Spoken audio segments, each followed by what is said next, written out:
टीटेट में क्या ही फर्क पड़ता है, आप क्वालिफाइंग मतलब फर्क तो पड़ता है ऑब्वियसली, बट एटलीस्ट क्वालिफाइंग तो होगा ही। सेशन पसंद आए लाइक शेयर कर दीजिएगा। इसका पीडीएफ आपको मिल जाएगा टेलीग्राम चैनल पर, लेट्स लर्न स्क्वायर जब आप सर्च करेंगे। पहला ही क्वेश्चन है, थोड़ा सा अच्छा प्यारा सा question. In sociometric method the superstar is one who.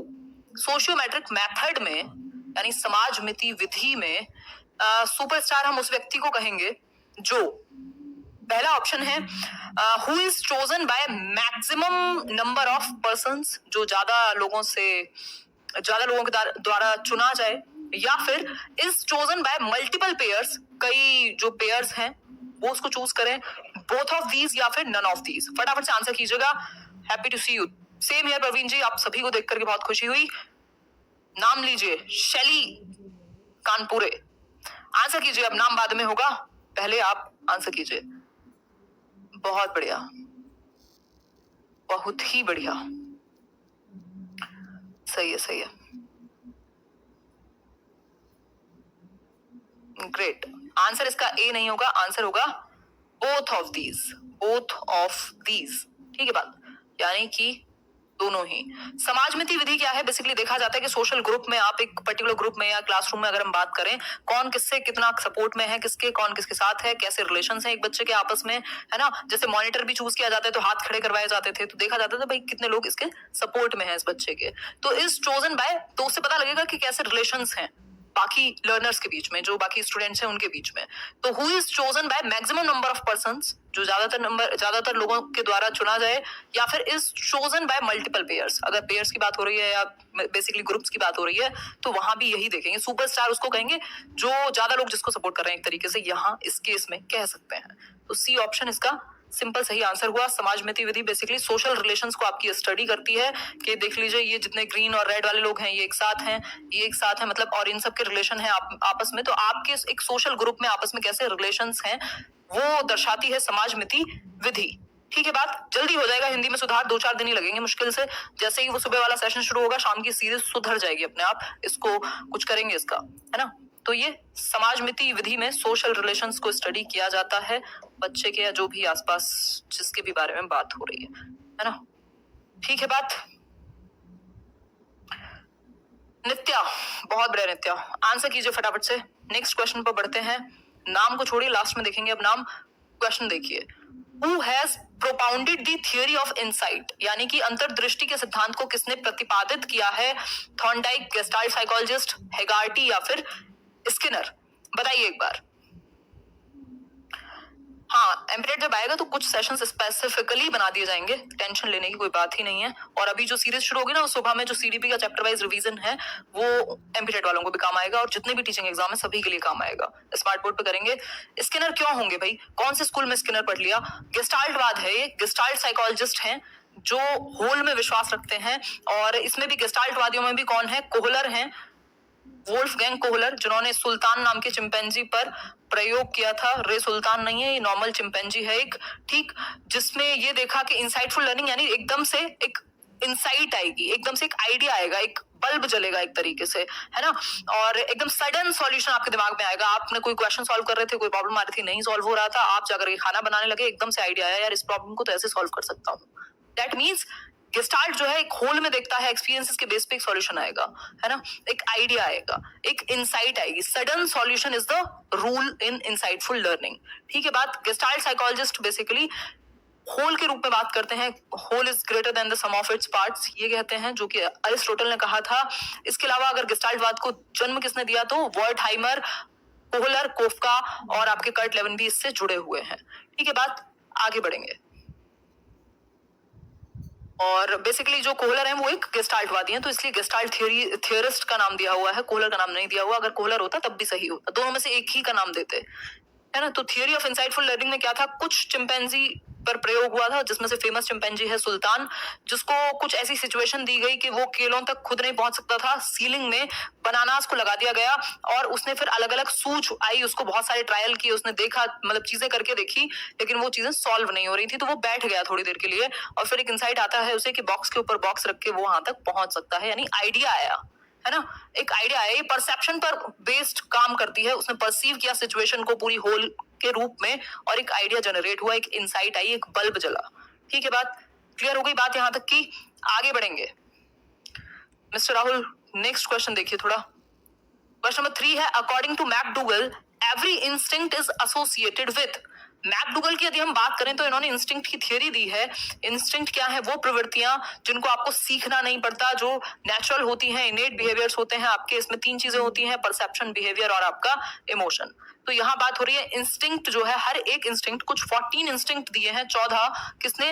William McDougall ने। और ये 14 इंस्टिंक्ट किससे जुड़े हुए हैं? कॉग्निशन से, इमोशन से, सेंसेशन से या फिर थिंकिंग से। आज स्पीड थोड़ी सी तेज रहेगी ताकि थोड़ा सा आप जाग करके एक टेस्ट के रूप में ले सके। बहुत आप आराम से लड्डू लड्डू खेल रहे हैं क्वेश्चन में, आज थोड़ा सा बादाम खाइए। है बताइए एक बार, जस्ट 10 क्वेश्चन ही है गायत्री, मैं ऑलरेडी लेट हूं आज भी। जवाब दीजिए और सेशन पसंद आए तो लाइक शेयर भी कीजिएगा। बताइए एक बार। सिंपल आंसर है, हर एक इंस्टिंक्ट आपका एक इमोशन से, एक संवेग से जुड़ा हुआ है। यानी मान लीजिए एस्केप एक इंस्टिंक्ट हुआ, तो इससे जो आपका इमोशन जनरेट होगा वो होगा फियर। ठीक, तो इस तरीके से कुछ 14 इंस्टिंक्ट दिए हैं और वो 14 के 14 इंस्टिंक्ट किसी एक संवेग से जुड़े हुए हैं। अगर आप लिस्ट देखेंगे कभी तो डिस्कस करेंगे एक अलग से थियरी में। जैसे फूड सीकिंग से कौन सा इमोशन आएगा? हंगर का। एस्केप से फियर का। कॉम्बैट से एंगर जनरेट होगा। सोशल इंस्टिंक्ट से फीलिंग ऑफ लोनलीनेस आएगी। क्यूरियोसिटी से वंडर जनरेट होगा। तो हर एक इंस्टिंक्ट से जो है आपका एक इमोशन जनरेट होगा, जो कि एक नॉर्मल बात हुई। किसके द्वारा? विलियम मैकडूगल के द्वारा। नेक्स्ट क्वेश्चन है, giving the meaning to sensation on the basis of past experience is called. यानी कि पुराने अनुभवों के बेसिस पर आप जब किसी संवेदना को, किसी सेंसेशन को एक मीनिंग देते हैं, एक अर्थ देते हैं कि भाई ये सेंसेशन है, इसका ये मीनिंग हो सकता है, या ये आपने समझा उससे, क्या कहलाएगा? सेंसेशन, परसेप्शन, मोटिवेशन या इमेजिनेशन? बताइए फटाफट से आंसर कीजिए, है ना? आर्य इंग्लिश ऑनर्स है।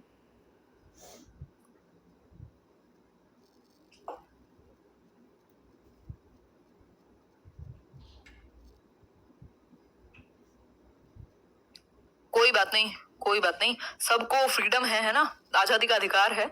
और जो YouTube है एक ओपन प्लेटफॉर्म है, जिसका जो मन करे वो कह सकता है। बट फिर भी हमें रिस्पॉन्सिबल होना चाहिए अपने शब्दों के लिए हमेशा ही। और सब में इतनी समझ नहीं होती है तो बुरा ना माना करो कुछ लोगों का, उनका कुछ नहीं हो सकता, उन्हें यही करना है जीवन भर।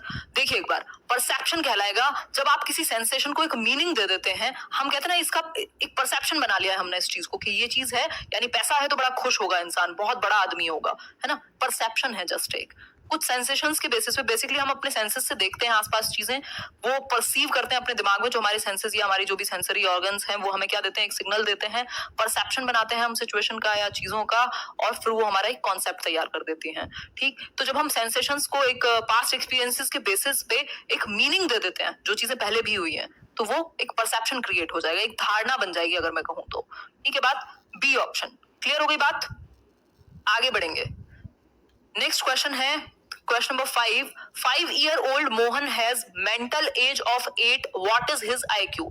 IQ का फॉर्मूला यदि आपको नहीं है याद तो मैका से याद कर लीजिएगा, MACA। ठीक है, MACA यानी मानसिक आयु बटा वास्तविक आयु इंटू 100। ठीक, अब एक बच्चा है 5 साल का, इसका मतलब उसकी क्रोनोलॉजिकल जो जन्म तिथि जब से वो पैदा हुआ है वो 5 साल है।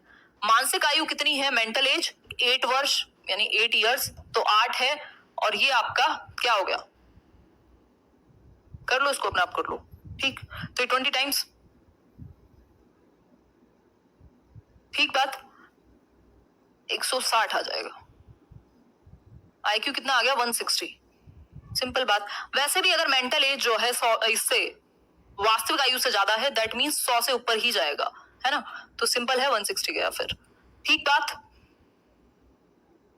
क्लियर हो गई बात? यहां तक की कहानी पूरी हुई।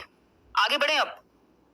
बहुत बढ़िया, बहुत बढ़िया। 11 मिनट के अंदर हमारे साथ कुछ 3126 लोग जुड़ चुके हैं और सिर्फ 1600 लोग हैं जो महान आत्माएं हैं, जो इतनी पॉजिटिव हैं, जो आते ही लाइक करते हैं, एक पॉजिटिविटी को फैलाने का काम करते हैं। तो ये IQ का फॉर्मूला दिया किसने था? तो ये विलियम स्टर्न ने 1908 में पहली बार दिया था, स्टर्न ने। और इसको जो रिवाइज किया गया 100 लगा करके वो लुइस थर्स्टन ने किया, नहीं टर्मन।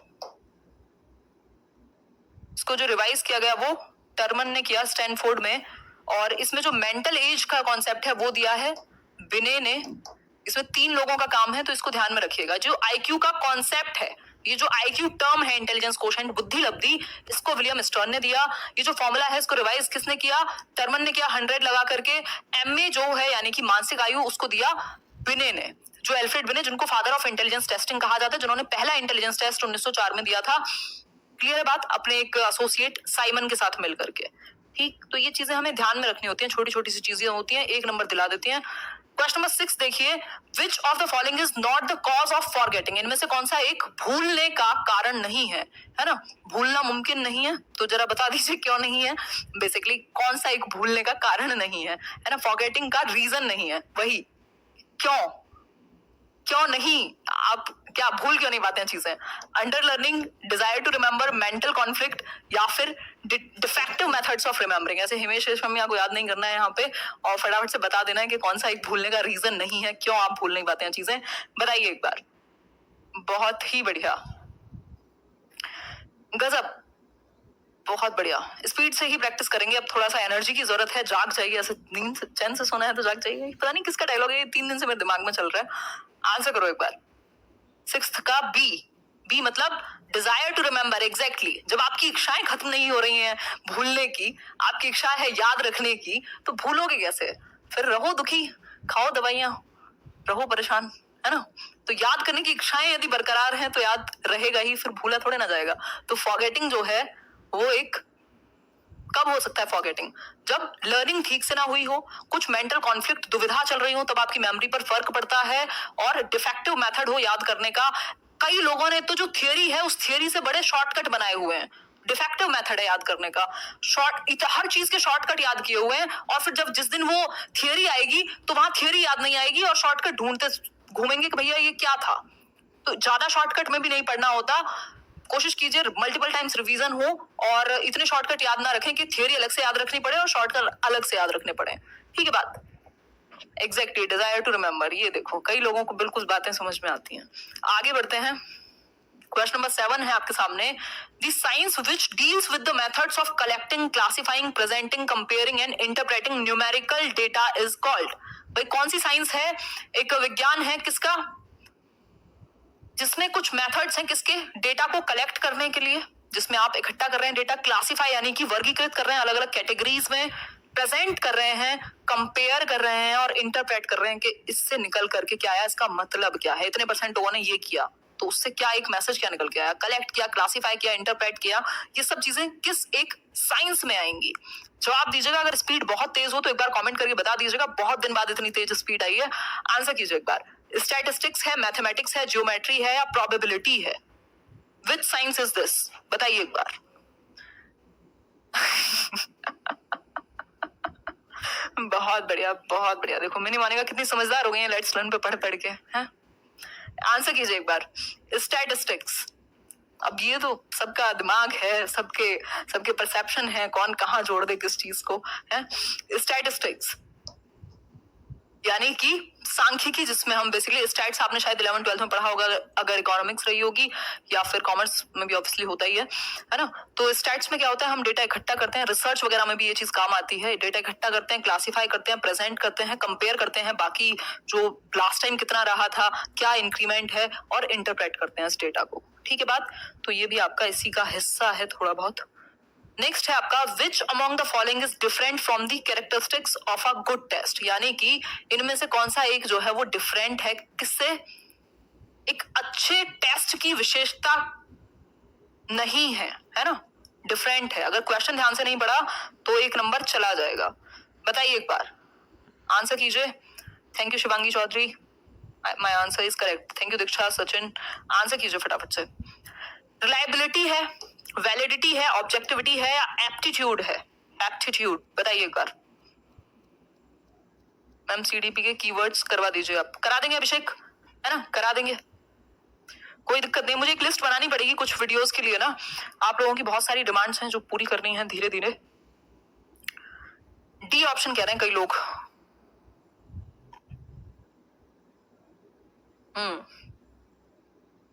बहुत ही बढ़िया, एप्टीट्यूड जो है बिल्कुल सही है।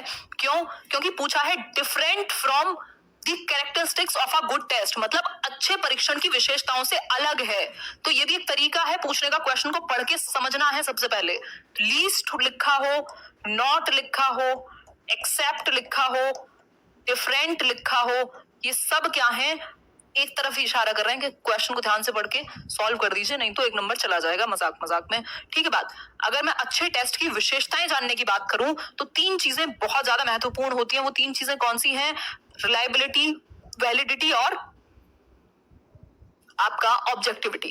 RVO से भी चाहो तो याद रख सकते हो। रिलायबिलिटी मतलब आप जितनी बार सेम सैंपल पर टेस्ट करें उतनी बार सेम रिजल्ट आए, यानी वो दोस्त आपका रिलायबल है, जब भी आपको उसकी जरूरत पड़ती है वो हमेशा तैयार होता है, यानी कि प्रेजेंट होता है ना, विश्वसनीय है। तो ये जो टेस्ट है ये विश्वसनीय है। अगर सेम बच्चे हैं, आप उनको दोबारा भी टेस्ट दे दें लेकर के और उनको कोई बुक पढ़ने का मौका ना दें तो सेम रिजल्ट आए। वो होता है ना, जैसे पेपर जब चल रहा होता है टेस्ट वगैरह में, आपने देखा होगा स्कूल में कोई बच्चा है जो चीटिंग कर रहा है तो टीचर क्या करेगा, कॉपी ले लेगा कि दूसरी दे दी ब्लैंक, इस पे लिख लो अगर तुमने खुद ही किया है तो। अगर खुद करके भी उतने ही नंबर आ जाए जितना उसमें लिखा था, दैट मींस रिलायबिलिटी है टेस्ट में, है ना। और अगर हम बात करें वैलिडिटी की, तो वैलिडिटी क्या है? जिस उद्देश्य के लिए बनाया गया है टेस्ट, यानी टीचिंग एप्टीट्यूड का टेस्ट है अगर सीटेट, तो वो टीचिंग एप्टीट्यूड के क्वेश्चंस उसमें होने चाहिए कि टीचर एलिजिबिलिटी को चेक कर सके। ऐसा ना हो कैट के क्वेश्चंस हो, है ना। जैसे कई लोग ऐसे मॉक टेस्ट मार्केट में आजकल अवेलेबल हैं जहां उनका कोई संबंध नहीं है रियल एग्जाम से, बस मुश्किल मुश्किल क्वेश्चन डाल दिए हैं बिना वजह ही, तो वो क्या है? वैलिड नहीं हुए। जो उद्देश्य है, जिस चीज के लिए वो बने हैं, वैध नहीं है। ऐसे आप ट्यूबलाइट भी खरीद के लाएंगे तो उसपे भी लिखा होगा वैलिड, दैट मींस जिस चीज के लिए बनी है उस चीज में के लिए वैध है। फिर है आपका ऑब्जेक्टिविटी, यानी कि ऐसा ना हो आपको पता ही ना लगे सही आंसर है क्या। तो सही और गलत के बीच में जो निर्धारण है वो क्लियर कट होना चाहिए। ठीक है बात, क्लियर हो गई बात। पता नहीं आजकल नोटिफिकेशन में कुछ समस्याएं चल रही हैं, आप लोग खुद आ जाया कीजिए। 9 और 9:30 सेशन शुरू हो जाता है, एक बार कम्युनिटी टैब चेक कर लिया करो। क्वेश्चन नंबर 9 है, what is the factor influencing physical development? शारीरिक विकास को प्रभावित करने वाला कारक पूछा है हमसे, जवाब दीजिए फटाफट से। कल 4 बजे भी ज्वाइन कर लीजिएगा, EVS का बहुत मजेदार सीरीज चल रही थी, लास्ट सेशन है कल, वो स्पेशल क्लास सभी के लिए फ्री होती है अनअकैडमी पर। और यहाँ भी 2 सेशन करेंगे। अमन सिंह नाम तो ले लिया आपका, जवाब दीजिए आप। हेरिडिटी है, एनवायरमेंट है, स्पोर्ट्स एंड एक्सरसाइज है, ऑल ऑफ दीज है। तो ऑब्वियसली ऑल ऑफ दीज है। ऑल ऑफ दीज के ज्यादा चांसेस होते हैं। यदि आप 2 ऑप्शंस में फंस रहे हो तो फिर आप इसके साथ जा सकते हैं। अगर तुक्का ही लगाना हो तो ये वाला तुक्का ज्यादा अच्छा रहेगा। नन ऑफ दीज की प्रोबेबिलिटी कम होती है सही होने की। ठीक है बात। तो अगर हम बात करें तो कौन सा एक फैक्टर है, कौन सा एक तत्व है जो शारीरिक विकास को प्रभावित करता है, तो आपका स्पोर्ट्स और एक्सरसाइज भी। भाई अगर आप स्पोर्ट्स और एक्सरसाइज बच्चे को पहले से ही करा रहे हैं तो क्या होगा, वो फिजिकली ज्यादा बेहतर होगा, उसका मोटर डेवलपमेंट ज्यादा अच्छा होगा। एनवायरमेंट भी अगर अच्छा मिलेगा, ऑब्वियसली एनवायरमेंट में वही है कि खाने से लेके, न्यूट्रिशन से लेके, आपकी ट्रेनिंग से लेके और सारी चीजें होंगी, मेंटली और फिजिकली एक हेल्दी एनवायरमेंट होगा। और हेरिडिटी भी इंपॉर्टेंट होती है। यदि आपको जीन्स ही छोटी हाइट के मिले हैं तो आप कितना भी खा लीजिए, वो कोई 6 फीट नहीं हो जाएंगे, या बहुत सारी और भी चीजें होती हैं। तो वो जो हेरिडेटरी स्ट्रेंथ है वो भी मैटर करेगी। ठीक, तो सारी ही चीजें मैटर करेंगी आपके शारीरिक विकास में। कितने प्रकार के विकास हैं, तो जो 3 है वो ब्रॉड हैं, या 4 से ज्यादा आप नहीं मानेंगे। फिजिकल, कॉग्निटिव, सोशल और इमोशनल। सोशल इमोशनल एक दूसरे से जुड़े हुए होते हैं। कॉग्निटिव में लैंग्वेज डेवलपमेंट आता है, फिजिकल में मोटर डेवलपमेंट जिसमें ग्रॉस और फाइन मोटर स्किल्स आती हैं, है ना। तो स्पीड थोड़ी सी तेज है, वही लोग कोप अप कर पाएंगे जिन्होंने पहले कुछ पढ़ा हुआ है। ठीक है बात, नाम ले लिया मजहर आपका। आगे बढ़ते हैं। तो ये 4 प्रकार हैं जो ब्रॉड डोमेन्स हैं किसके, विकास के बड़े बड़े पक्ष कह सकते हैं, जिसमें शारीरिक, संज्ञानात्मक, सामाजिक और सामवेगिक। क्लियर हो गई बात, आगे बढ़ते हैं इसी बात पर। क्वेश्चन नंबर 10 आज के लिए last. Who among the following described reflective thinking? बहुत ही प्यारा सा क्वेश्चन, बहुत ही काम का क्वेश्चन, है ना। देखिए एक बार, इनमें से कौन से एक व्यक्ति ने चिंतनशील चिंतन की बात की है ना, बात की है। डुई है, रॉस है, वुडवर्थ है या ट्रेवर है? जवाब दीजिए। सब समझ आ रहा है, बहुत बढ़िया रोहित चंद्रा जी। आप ऐप आ गया क्या? ऐप बहुत जल्दी आएगा, बहुत ही जल्दी आएगा। आपको मेरी एनर्जी से लग रहा होगा कि बस अब आग लगने ही वाली है ना। तो बताओ एक बार। हम तो 9 बजे आके ही धूम मचा देते हैं। बहुत बढ़िया, आंसर कीजिए। सब तुक्के लगा रहे हैं, एक से कोई ना कोई, सब अलग अलग हैं। पहले लाइक शेयर कीजिए, फिर तसल्ली से आंसर कीजिए, और आउट ऑफ 10 कितने ठीक हों वो भी बताइएगा। यहाँ आंसर होगा डुई। बेसिकली डुई कहते हैं, जॉन डुई आपके, कि जो रिफ्लेक्टिव थिंकिंग है वो एक बच्चा एक्टिवली जब वो ये देख पाए, इस चीज का चिंतन कर पाए, उस चीज पर प्रकाश डाल पाए, रिफ्लेक्ट कर पाए कि उसकी जो लर्निंग है वो अभी किस हद तक है, उसको अभी आगे कितना सीखना रहता है, गैप कहाँ है, उसको फिल कैसे करना है। अगर गैप है, जैसे आप मान लीजिए केवीएस की तैयारी कर रहे हैं या सीटेट की तैयारी कर रहे हैं, तो आप ये देख पा रहे हैं कि मेरी जो लर्निंग है वो अब तक कितनी हुई है, अभी कितना और सीखना बाकी है, जहां सीखा है वहां गैप कहाँ है, कैसे उसको रिजॉल्व करना है। हिमांशी को देखना है, किताबें पढ़नी है, प्रीवियस ईयर सॉल्व करने हैं या किसी और से डाउट लेने हैं, आंटी अंकल भैया दीदी से बात करनी है, आस पड़ोस में क्या करना है ना। तो रिफ्लेक्टिव, और ये टीचर के लिए भी होता है। अगर आप लेवल्स ऑफ टीचिंग की बात करोगे तो ये चीजें वहां भी आती हैं। एक है आपका मेमोरी लेवल टीचिंग, जहां सिर्फ याद करने या डेफिनेशन वगैरह पे थॉटलेस होता है ये। दूसरा है आपका अंडरस्टैंडिंग लेवल ऑफ टीचिंग, जहां आप चीजों को समझ रहे हैं, समझाया जा रहा है आपको। और तीसरा है रिफ्लेक्टिव लेवल ऑफ टीचिंग, जहां टीचर भी और विद्यार्थी भी अपना जो मेथड है, जो उन्होंने पढ़ाया या पढ़ा, उस पर प्रकाश डालेंगे कि वो कैसा रहा, चिंतन करेंगे और आगे उसमें कैसे इंप्रूव किया जा सकता है। तो इससे आप एक्टिव लर्निंग कर सकते हैं। जॉन डुई बात करते हैं लर्निंग बाय डूइंग की, प्रोग्रेसिव एजुकेशन की, प्रगतिशील शिक्षा, लैब स्कूल्स खोले थे इन्होंने शिकागो में 20th सेंचुरी में अपनी वाइफ के साथ मिलकर, जिनको यूनिवर्सिटी एलिमेंट्री स्कूल्स भी कहा गया था। ठीक है, बात क्लियर हो गई बात यहां तक की। तो ये एक बेसिक सी बात है। प्लानिट एम हुसैन, बहुत बढ़िया। आउट ऑफ 10 अब आपके कितने ठीक हुए हैं, इसको रिवाइज कर लीजिएगा। मैंने बहुत स्पीड में आज इन्फॉर्मेशन को कन्वे किया है, कुछ थोड़ी बहुत चीजों को कनेक्ट करके, नॉलेज बना करके इन्फॉर्मेशन को आप तक जोड़ा है, तो वो आप देखिएगा एक बार। आउट ऑफ 10 कितने ठीक हुए, एक सिंपल बात है, और होपफुली आपको कुछ बेहतर ही जानने को मिला होगा। ये जो पीडीएफ है आज की, टेलीग्राम चैनल है, अगर आप सर्च करेंगे, कोई एक्स्ट्रा मैसेज नहीं आता है, लेट्स लर्न स्क्वाड आप सर्च करेंगे, हम लोग 1,34,000 लोग वहां जुड़े हुए हैं, और जल्दी ही आपकी ऐप आ जाएगी। मे बी अभी क्या है, मे बी नेक्स्ट वीक में आ जाए, है ना। तो ये बेसिक सी चीजें हैं। और कोई समस्या हो, सवाल हो, सुझाव हो तो आप बता सकते हैं। इसके अलावा लाइक शेयर जरूर करके जाइएगा अगर आपको सेशन पसंद आया हो, डिस्कशन पसंद आया हो।